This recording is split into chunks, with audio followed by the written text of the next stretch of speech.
사랑하는 어린이 여러분 반갑습니다. 말씀맨입니다. 오늘은 8월 넷째 주 주일인데요. 오늘도 우리 모두 다 같이 온 마음을 다해 하나님께 기쁨으로 예배하며 나아갔으면 좋겠습니다. 자, 그럼 지금부터 8월 23일 시냇가에 심은 나무 유년부 온라인 예배를 시작하도록 하겠습니다. 이 시간은 하나님의 말씀을 듣는 시간입니다. 오늘의 말씀 제목은 우리와 함께 하시는 예수님이라는 제목으로 하나님의 말씀을 전하고자 합니다. 하나님의 말씀을 함께 볼까요? 오늘의 본문 말씀은 사도행전 22장 30절 그리고 23장 6절과 10절부터 11절까지 말씀입니다. 말씀인이 여러분들을 대신하여 하나님의 말씀을 읽도록 하겠습니다. 22장 30절입니다. 이튿날 천부장은 유대인들이 무슨 일로 그를 고발하는지 진상을 알고자 하여 그 결박을 풀고 명하여 제사장들과 온 공회를 모으고 바울을 데리고 내려가서 그들 앞에 세우니라. 바울이 그중 일부는 사두개인이요 다른 일부는 바리새인인 줄 알고 공회에서 외쳐 이르되 여러분 형제들아 나는 바리새인이요 또 바리새인의 아들이라.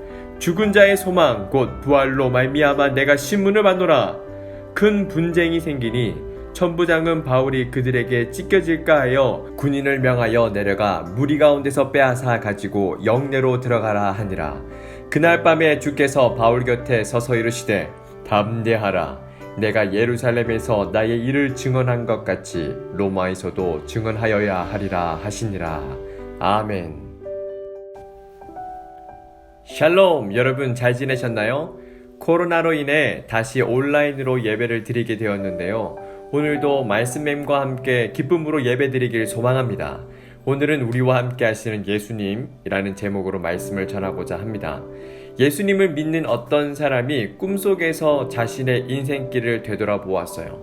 그 길에는 자신의 발자국 둘, 예수님의 발자국 둘, 2 더하기 2는 4, 맞아요. 즉 4개의 발자국이 길에 찍혀 있었대요. 그런데 자신이 가장 힘들었을 때는 자신의 오직 2개의 발자국만 남아 있었대요. 그래서 그 사람은 예수님께 화를 막 내면서 이렇게 이야기했대요. 예수님, 제가 가장 힘들 때 왜 예수님은 저와 함께 하지 않으셨습니까? 라고 말이죠. 그때 예수님께서는 이 사람에게 이렇게 이야기하셨어요. 내가 힘들 때 나는 너를 업고 있었단다. 그렇습니다. 이 사람은 자신이 가장 힘들 때 2개의 발자국만 남아있는 것을 보고 예수님이 자신과 함께 하지 않으셨다고 생각했지만 아니었어요.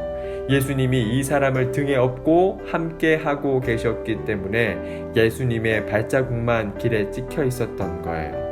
이 이야기는 예수님이 언제나 우리 곁을 떠나지 않으시고 함께 계신다는 것을 알려줍니다. 지금까지 우리의 말씀에 등장하는 사도 바울의 인생을 살펴보면 늘 혼자 외로운 싸움을 하고 있는 모습을 많이 볼 수 있었어요. 그러나 사도 바울은 혼자가 아니었죠. 그에게는 늘 예수님이 함께 하셨고 예수님께서 귀한 믿음의 친구들을 곁에 붙여 주셨기 때문에 외롭지 않았어요. 오늘 말씀을 통해서 우리와 함께 하시는 예수님에 대해서 그럼 들어보도록 할게요. 지난 예배당에서 들었던 설교 내용 중 사도 바울이 예루살렘으로 가는 여정에서 밀레도에 방문하여 에베소 교회 장로들에게 마지막 고별 설교를 했었죠. 그 이후 에베소 교회 장로들과 헤어진 바울은 예루살렘에 도착하게 되었어요. 바울은 예루살렘 교회 성도들에게 그동안 자신이 전도 여행을 하면서 있었던 일들과 이방인들이 복음을 받아들인 놀라운 이야기를 들려주었어요. 즉 자신을 하나님께서 사용하셔서 보여주셨던 놀라운 일들을 전했죠. 그리고 마게도냐 지역 교회와 고린도 교회가 모은 연보도 전해주었답니다. 하지만 여러분, 예루살렘에는 어떤 사람들이 사도 바울을 기다리고 있다고 했나요?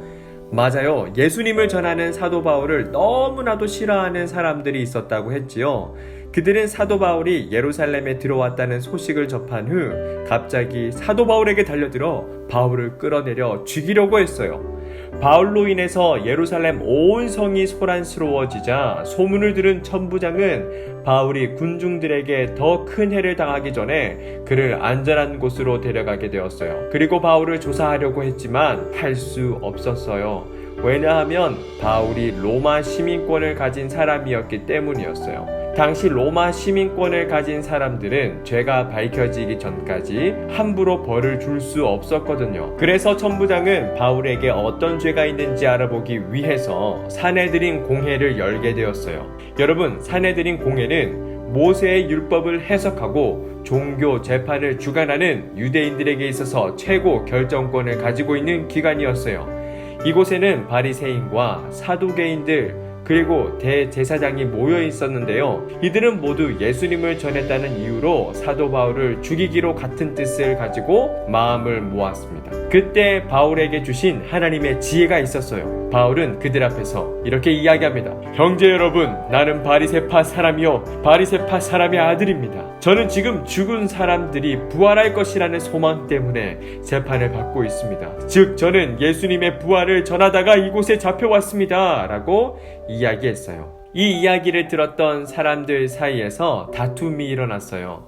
사내들인 공회에는 부활이 없다고 믿는 사두개인들과 부활이 있다고 믿는 바리새인들이 있었거든요. 그들은 서로 부활에 대한 내용으로 갑자기 서로 싸우기 시작한 거예요. 이렇게 다툼이 커지자 로마 시민권을 가진 바울이 혹시라도 다칠까 염려되어서 천부장은 바울을 군인들이 머무는 곳으로 빼내왔어요. 무섭고 힘들었던 하루가 지나고 밤이 되었답니다. 그때 두려움 속에 있던 바울에게 예수님께서 찾아오셨어요. 예수님께서 사도 바울에게 이렇게 말씀하셨습니다. 용기를 내어라. 내가 예루살렘에서 나를 두고 증언한 것 같이 로마에서도 증언하여야 한다 라고 말씀하시며 바울을 위로해 주셨답니다. 이것은 바울이 로마에 갈 때까지 예수님께서 바울을 지켜주시겠다는 약속의 말씀이기도 했어요. 사랑하는 여러분, 바울이 이렇게 위험을 무릅쓰고 복음을 전한 이유가 무엇 때문이었까요? 바로 복음, 즉 예수님을 전하는 것이 사도 바울에게 가장 큰 기쁨이었기 때문이었어요. 바울은 다메섹에서 예수님을 만난 이후로 늘 예수님만 전했죠. 그리고 위험한 상황이 생길 때에 두려워하거나 도망치지 않았어요.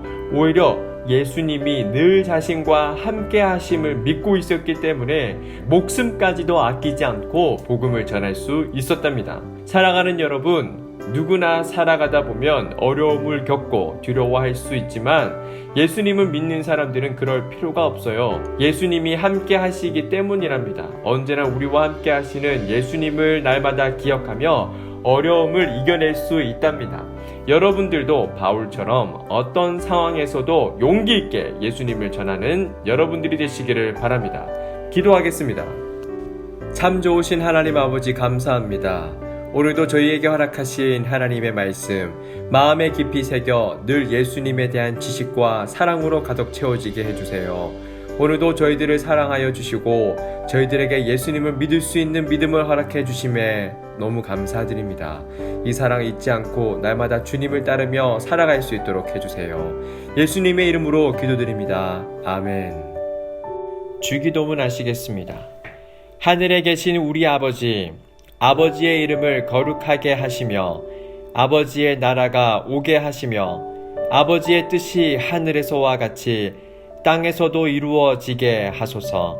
오늘 우리에게 일용할 양식을 주시고 우리가 우리에게 잘못한 사람을 용서하여 준 것 같이 우리 죄를 용서하여 주시고 우리를 시험에 빠지지 않게 하시고 악에서 구하소서. 나라와 권능과 영광이 영원히 아버지의 것입니다. 아멘.